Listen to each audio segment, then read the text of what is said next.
Bonsoir à tous et bienvenue dans ce Zone Interdite spécial été. Ce soir, je vous propose de découvrir des vacanciers pas tout à fait comme les autres. Adeptes du camping sauvage, ils envahissent chaque année 2 plages de Camargue où ils s'installent en famille en toute illégalité, au risque d'être chassés par les gendarmes et de voir leur modeste cabanon démoli. À Bauduc et Piémonçon, Bruno Evenou est allé à la rencontre de ces rebelles qui défendent un tourisme populaire aujourd'hui menacé. C'est un reportage BC Web pour Zone Interdite. Nous sommes sur la plage de Piémonçon, en Camargue. Cet homme s'appelle Frédéric, mais ici tout le monde le connaît sous le nom de Fredo. Et à Piémonçon, Fredo est une star. Il faut dire qu'il est un peu comme ça, par exemple.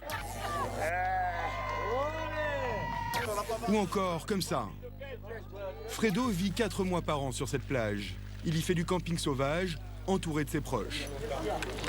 Ça, c'est tous les amis, un peu de la famille et les amis, les campements. Ben, nous, un campement, il part de là jusqu'à 200 mètres, on se connaît tous. Et là-bas, c'est pareil, c'est tous des amis d'Arles, d'Avignon, de Beaucaire, voilà. C'est une journée ordinaire sur la plage de Piémonçon.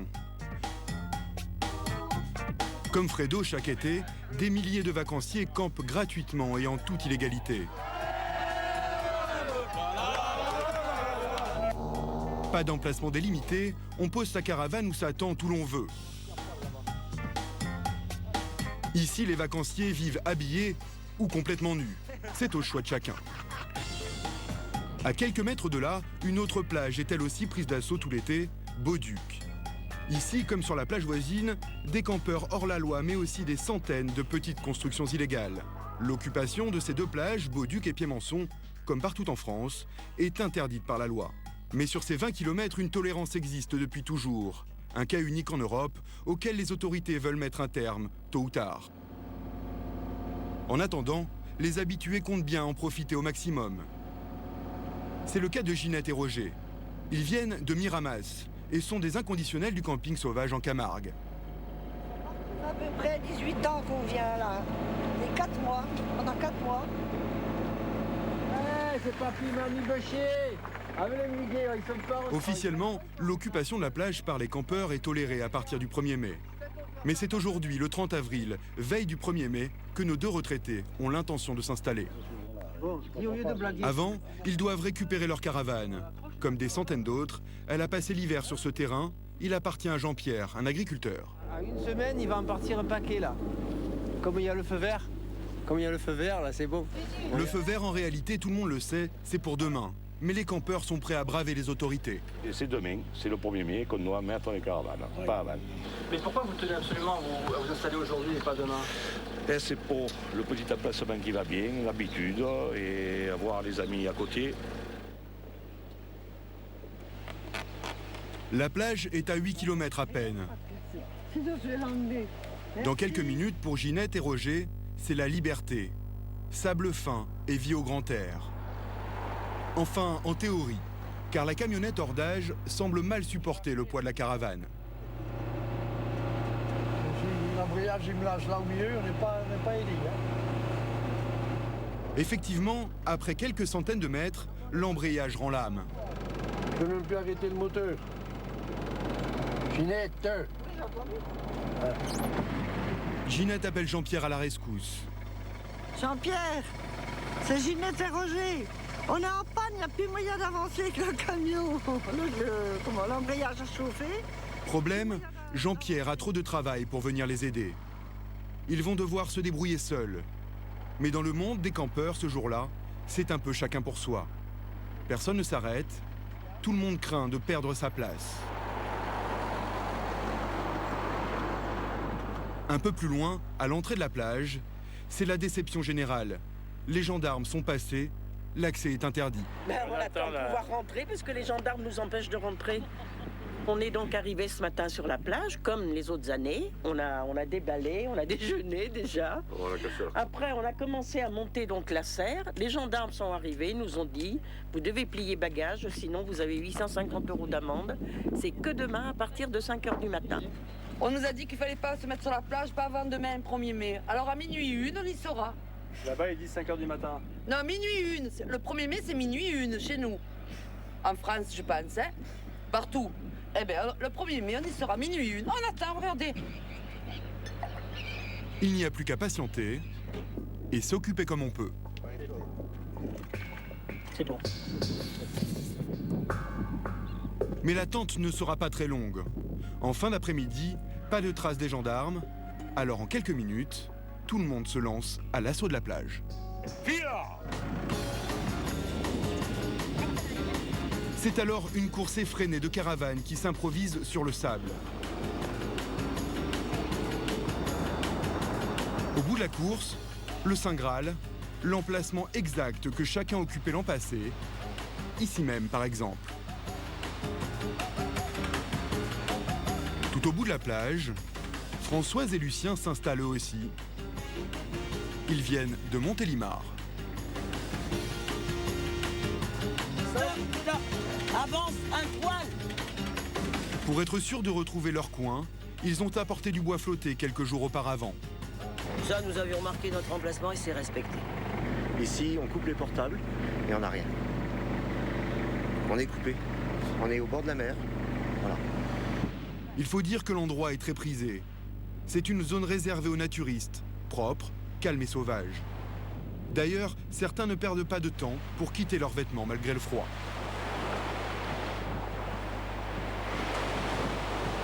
Là, si les gendarmes viennent, qu'est-ce que vous faites? Bon, on va s'en aller. On va aller manger au restaurant. Et puis venir dormir, puis ce sera minuit, on aura le droit d'en venir. Lucien et Françoise sont naturistes, mais ça ne les empêche pas d'aimer le confort, surtout Françoise. Dans quelques jours, le campement du couple aura tout d'une résidence secondaire, avec une vue imprenable sur la mer. Nous retrouvons Ginette et Roger en fin de journée. Un ami, équipé d'un 4x4, est venu leur prêter main forte. Les voisins de l'an passé ont gardé leur place. Comment ça va? Roger est soulagé. Sur ces 8 km de plage, le seul emplacement valable, c'est là, juste à côté de ce tronc d'arbre calciné.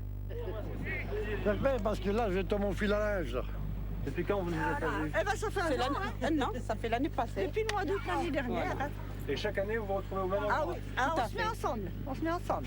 Ouais, ça fait plaisir quand même de se retrouver là. Putain. Les tronches qu'on a. Il n'y a pas une minute à perdre. Roger monte la table. Ce soir, il prendra son premier apéro de l'année sur la plage.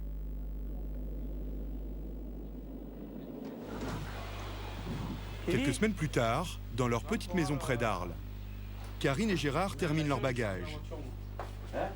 Ils n'ont pas d'urgence pour s'installer car ils sont sûrs de retrouver leur emplacement. Nourriture, eau potable, groupe électrogène, la logistique est importante. Direction Bauduc, la plage de Camargue, voisine de Piémençon. Le chemin est difficile pour y accéder. Il y a quelques jours à peine, il était impraticable. Et là, le fait qu'il a plu depuis des mois et des mois, là la piste, elle est impraticable. Là, elle est vraiment défoncée, la piste. Là. Mais après 10 km de piste, une autre surprise les attend. L'eau. Cette zone inondée devrait être sèche en cette saison. Ils ne sont même pas certains de passer. De l'eau, il y a de l'eau. Alors là, c'est à la plaie, mais alors là-bas, qu'est-ce que ça sera? Non, c'est pas dit là-bas. Si c'est dit. Finalement, ça passe. Gérard et Karine arrivent enfin chez eux. Sur cette plage, à côté des campeurs, ils font figure de privilégiés. Leur résidence secondaire est ici, cachée, juste derrière cette petite dune. Après l'enfer, le paradis. Ça y est, on y est. En fait, c'est un simple cabanon fait de briques et de broc. Il est resté fermé tout l'hiver.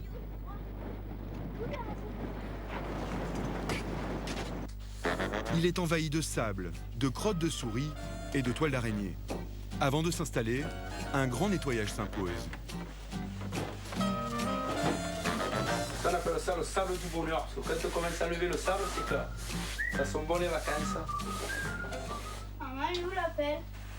Week-end, vacances. De mai à octobre, la famille Sériès va passer tout son temps libre dans ce cabanon.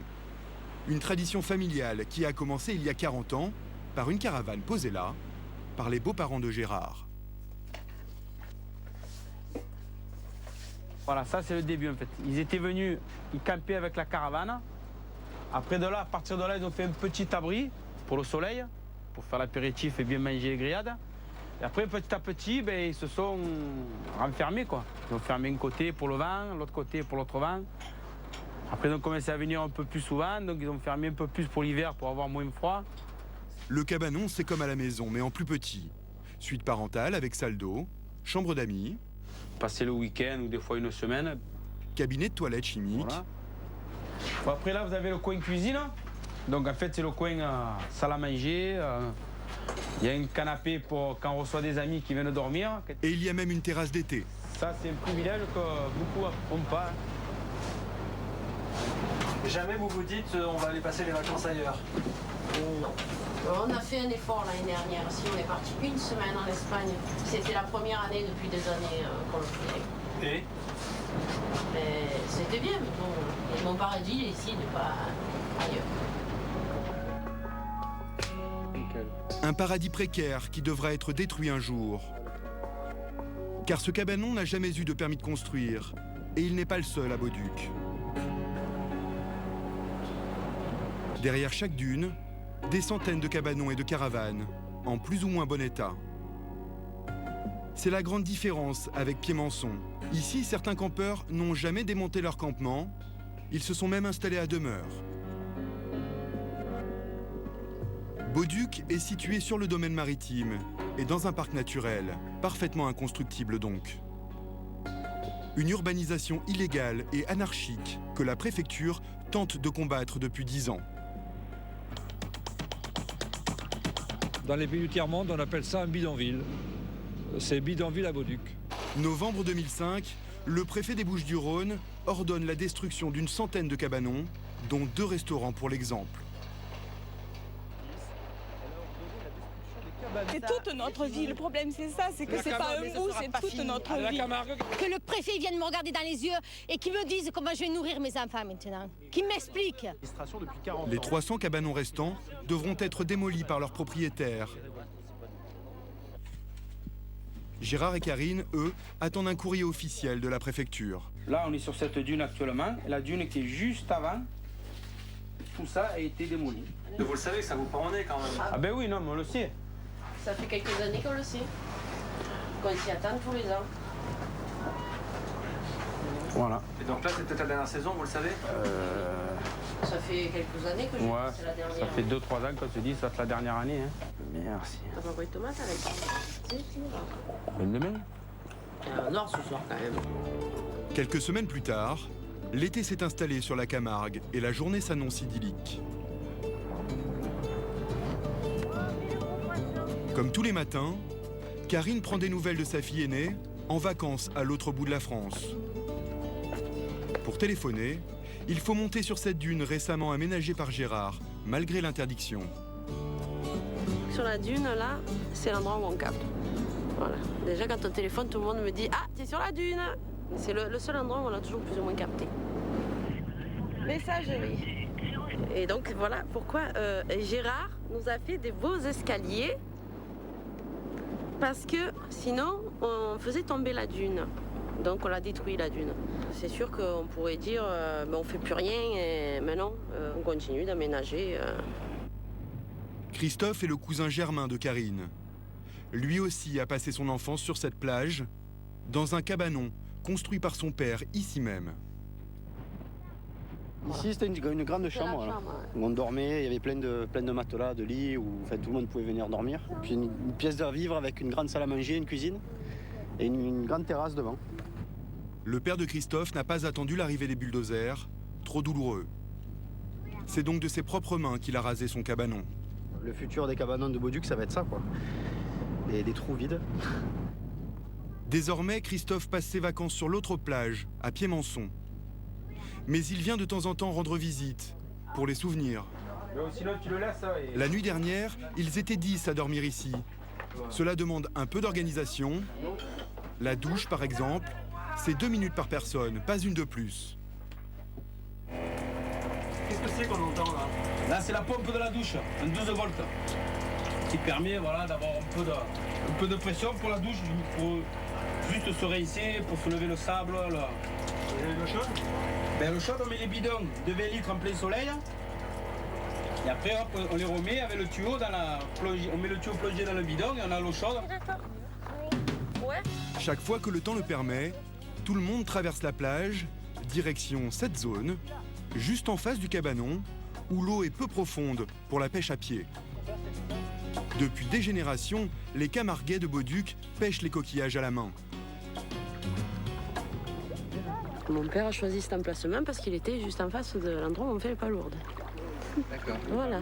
Donc ces cabanons, en fait, ils sont liés aux palourdes. Ah bah oui, bien sûr. Bien sûr.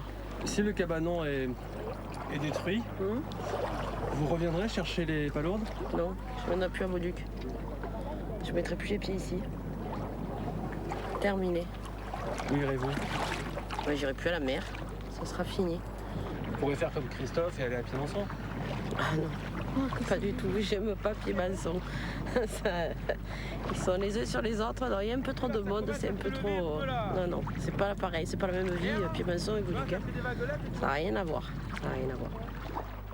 Malgré les condamnations, certains propriétaires de cabanons défient la justice, quitte à payer de lourdes pénalités. Le plus célèbre d'entre eux, tout le monde l'appelle l'Indien. Son cabanon est le plus spectaculaire de la plage. Il y a l'Indien qui a fait le radeau et une maison là-bas. Bon, là, je sais qu'il a des astreintes à payer et qu'apparemment, il ne règle pas. Ouais, entre 40 et 45 000 euros d'astreinte. Donc je sais que bon, après, à partir de là, je ne sais pas comment il va faire. Je l'ai caché. Pose la manip là. Ça, c'est un riz ou palourde? C'est le palourde qu'on a ramassé ce matin. Non, celle-là, c'est celle d'hier, parce qu'elles ont dégorgé. Ah oui. L'éradication des cabanons va donc bien au-delà de la simple destruction de bicoques bricolées. C'est un mode de vie typiquement camarguais, populaire et fait de choses extrêmement simples qui va disparaître. À quelques kilomètres sur la plage de Pied-Mançon, la saison bat son plein. Les vacanciers sont près de 15 000 sur la plage ce jour-là. L'ambiance semble populaire et bon enfant. Mais tout n'est pas si simple. Sur cette plage, tout le monde ne se mélange pas. Ici, il y a deux quartiers, habillés jusqu'à ce panneau, naturistes au-delà. C'est là que nous retrouvons Françoise et Lucien. Leur campement est enfin terminé. C'est une résidence d'été modeste mais confortable et aux couleurs de la Camargue, une idée de Françoise. Parce que ça, c'était marron, c'était vraiment très moche. Donc là, j'ai un petit peu déliré avec les chevaux de Camargue, Mais étant donné que je ne suis pas peintre, j'ai fait ça avec des serviettes en papier. Voilà. Et l'intérieur de la caravane qui a également été relooké. Coquillages, bois flottés, Françoise s'est construit un univers bien à elle et fait de petits riens, mais parfaitement pensés. Ici, pas de superflu, tout est utile. Même tout nu, c'est important le look? Bien sûr. Bien sûr. Françoise se prépare pour une journée qui s'annonce très chargée. Elle a pensé à tout pour profiter du soleil sans subir les affronts de son pire ennemi, le sable. Alors la technique est la suivante. Opération pied propre. C'est une espèce de toc si on veut, oui. Mais bon, qui n'est pas si méchant que ça parce que j'ai fait des adeptes. J'ai des messieurs qui se sont moqués de moi et qui maintenant ont leur petit seau. Une fois installée, à l'abri du sable, Françoise peut enfin se concentrer sur ses activités de plage, comme le sport par exemple. Enfin, pas trop intensément quand même.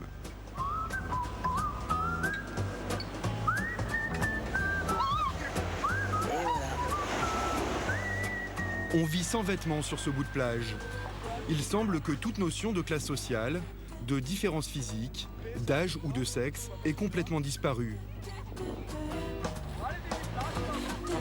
C'est justement ce monde utopique, cette vie à la Robinson Crusoe, que l'on vient chercher ici, le temps d'un été.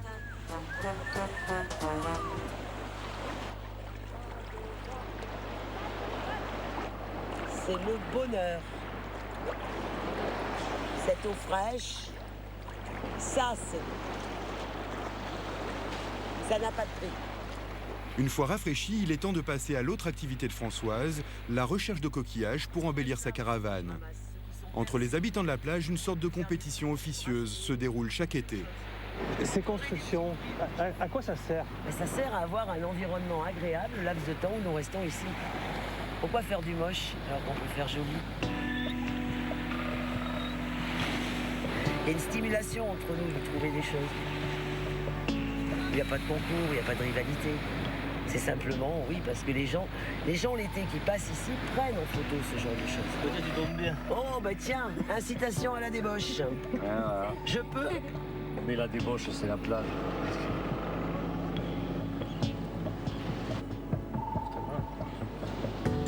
Ça tient,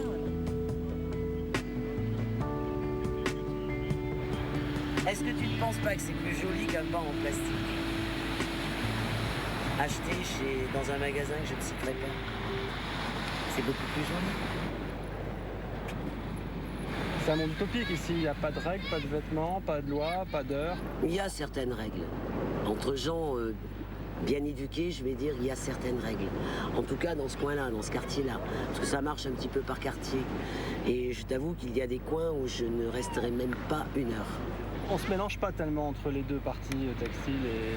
Je ne vais pas traverser la zone dite textile, puisque nous avons quand même l'amabilité de les appeler les textiles et eux nous appellent les cunus, mais ça c'est un détail. Par contre, eux, effectivement, souvent se promènent en bord de plage et ils ne respectent pas le règlement, qui est qu'à partir du moment où on franchit les panneaux, on doit être nu comme les autres. Au même moment, chez les textiles, ceux qui gardent leur maillot, l'ambiance est radicalement différente.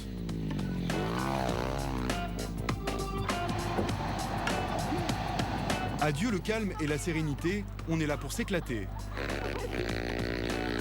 Quant à la recherche de l'esthétique éphémère, disons que les critères sont différents.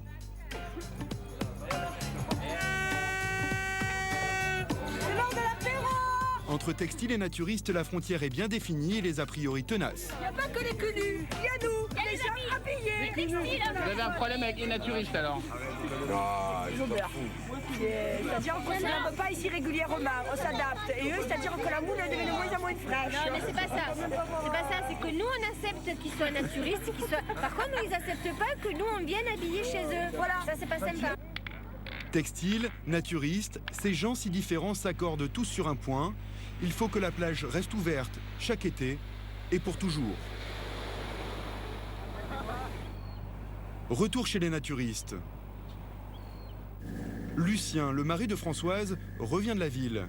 Il est allé faire quelques courses, chercher de l'eau et de la glace. Course terminée. Une fois, mais pas deux. Salut Babiche, tu vas bien?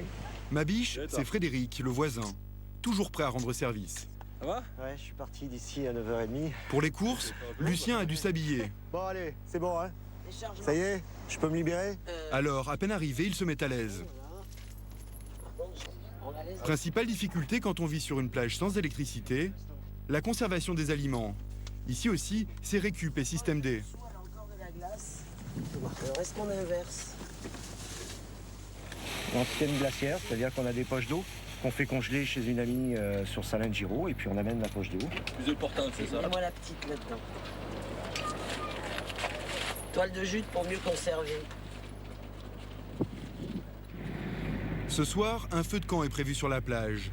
C'est donc corvée de bois pour les volontaires, assez nombreux d'ailleurs.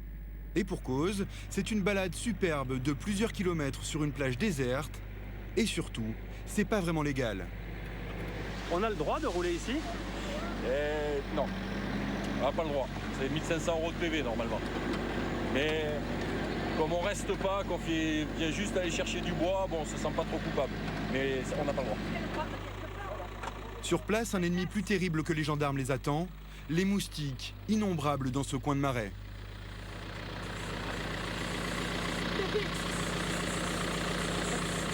Sur le kiki aussi. Ah bah si tu veux. Sinon maman, elle va crier. On va aller ailleurs. Là, Jo, il nous fait le coup. Cette fois encore, les gendarmes ne montreront pas le bout du képi, mais ce sont bien les moustiques qui auront raison des moins courageux. Donc la corvée de bois, c'est pas pour tout le monde en fait?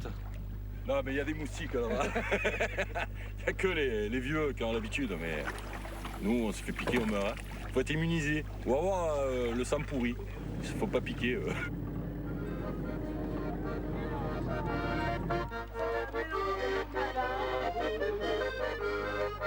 Fin d'une journée paisible sur Piémanson. Le feu de camp, chacun y est invité, mais personne n'est obligé. Alors que Lucien et Frédéric ont préféré se coucher, les enfants, quelques voisins et Françoise, vont en profiter jusque très tard dans la nuit.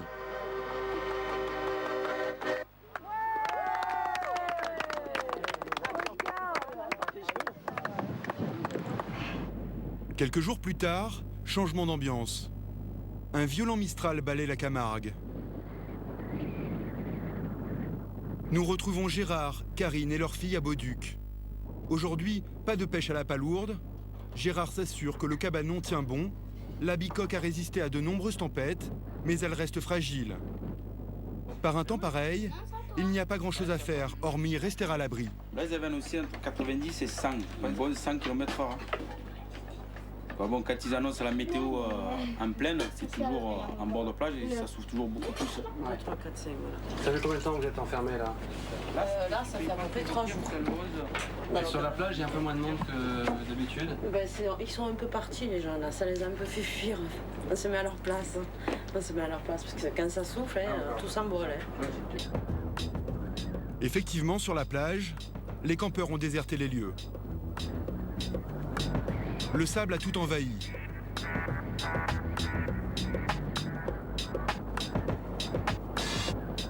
Chez les naturistes de Piémanson, certains font de la résistance, mais pour Françoise, trop c'est trop. Qu'est-ce qui se passe alors? Oh, il se passe tout simplement qu'il y a un petit peu trop de Mistral à mon goût.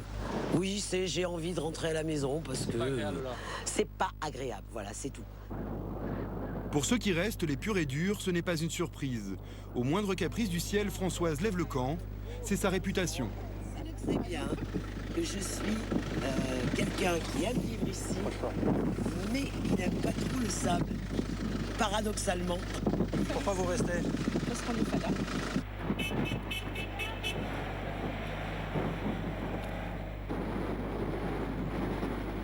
En fin de journée, poussée par le vent, l'eau de l'étang voisin est en train d'envahir la plage par derrière, lentement mais sûrement. Alors, c'est un peu la panique. Très vite, l'eau arrive au pied de cette caravane, celle de Ginette et Roger. Pour Ginette, rien de grave, l'eau ne lui fait pas peur, hors de question de fuir. Ça se calme ce soir, demain matin, il y aura un petit peu d'eau là au milieu, puis après, le lendemain, ça va. À l'intérieur de la caravane, Roger n'est pas de cet avis, il s'ennuie et n'est pas de bonne humeur du tout.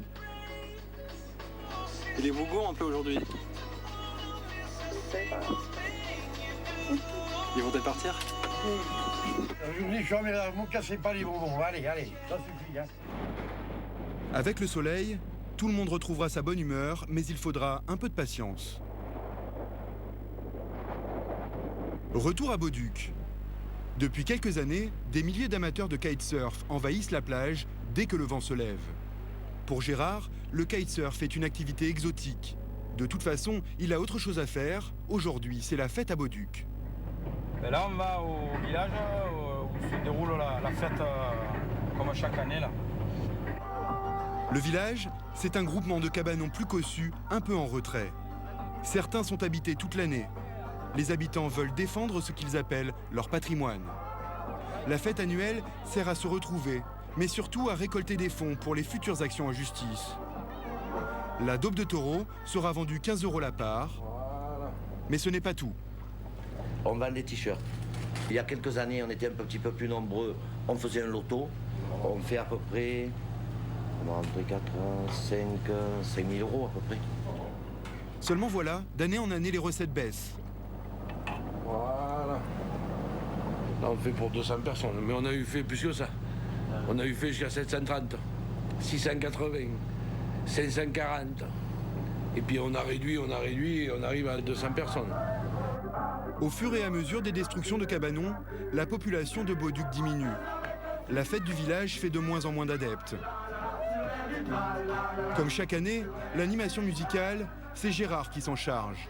Quand la boiteuse vient à Lézignan, quand la boiteuse vient à Lézignan. Et cette fois encore, il fera tout pour que la soirée soit réussie comme avant.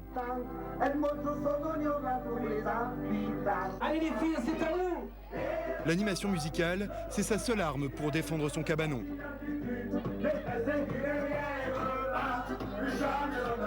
Vous avez mal au bras ou quoi? Lève les bras, c'est la fête à Boubouk.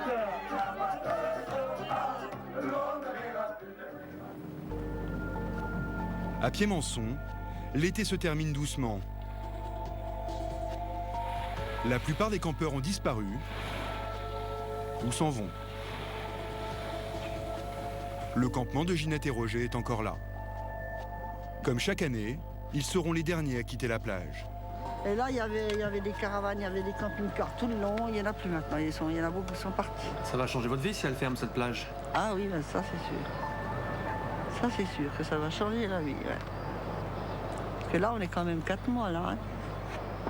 4 mois, on est dehors hein, pratiquement. À part les 2 mois là qu'il a fait. Enfin, il y avait des jours qui faisaient bon, mais il n'y en a pas eu beaucoup. Ouais. Il y a eu beaucoup de vent, beaucoup de froid. C'était pas rigolo. Ce n'était pas rigolo, mais pourtant, l'année prochaine, si la plage reste ouverte, Ginette et Roger reviendront dès le 30 avril. Depuis 30 ans qu'ils la fréquentent, ils y auront vécu l'équivalent de 7 années complètes de leur vie.